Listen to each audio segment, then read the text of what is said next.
So, what happens when a major city finds itself on the brink of financial collapse? How do you even begin to fix a problem that big? Well, today we're diving deep into the city of Tshwane's playbook to see exactly how they're trying to tackle a multi-billion rand crisis. It's a huge question, right? How does a city actually pull itself out of a financial nosedive? It's definitely not as simple as just finding more money. No, it requires a total rethink of how the entire city operates, from the top down. Let's get into it. Okay, so the core of Tshwane's problem was what's called a liquidity crisis. Now, what does that mean? Think of it this way. The city might own buildings and land, but it didn't have enough actual cash on hand, in its wallet, to pay for the daily stuff. Things like fuel for garbage trucks or paying employee salaries. Its basic ability to function was really at risk. So the goal here isn't just to slap a bandage on the problem and hope for the best. It's about building what's called a truly funded budget. That means a budget where the money coming in realistically covers the money going out. It's all about making sure the city is financially stable for years, even decades to come.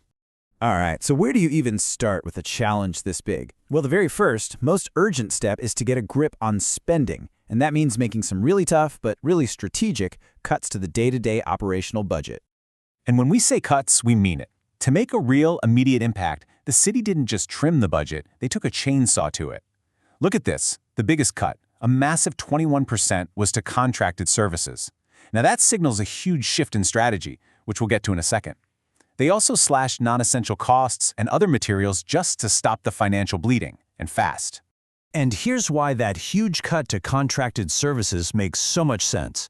It's all part of a deliberate pivot away from outsourcing everything. The new game plan? Use the city's own internal teams for things like maintenance and operations.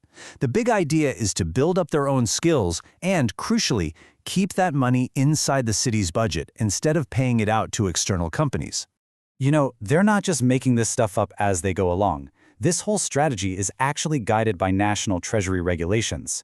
This one here specifically tells municipalities to cut out wasteful and non-core spending, or what it calls nice-to-have items. It's all about getting back to basics and focusing on the essential services first. And to really hammer the point home and make sure everybody gets the message, the city has put a very firm zero-tolerance policy in place.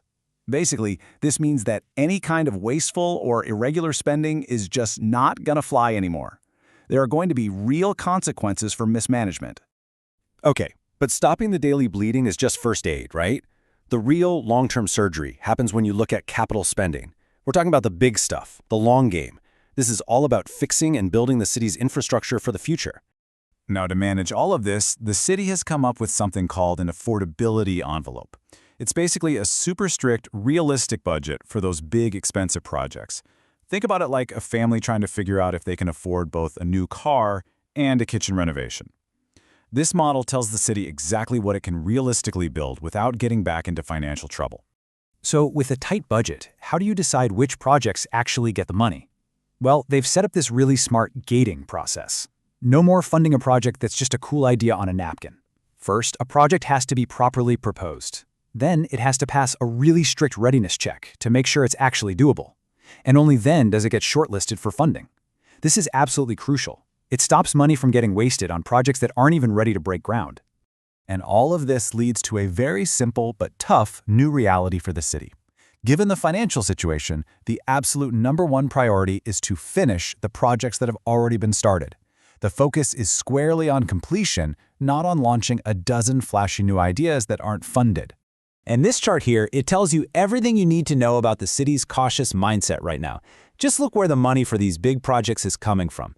The vast majority, our $2 billion, is from grants. Only a much smaller slice is from the city's own cash. By relying on, let's call it other people's money for these huge projects, they're playing it incredibly safe and minimizing their own financial risk while they get back on their feet. So after all of these cuts, all these new rules, these cautious plans, what's the end game here? Why do all of these tough and, let's be honest, probably painful measures actually matter in the long run? Ultimately, this isn't just about balancing a spreadsheet. It's about getting back to the absolute basics, using taxpayer money wisely to fix the potholes, to keep the lights on, and to make sure services are actually being delivered to residents.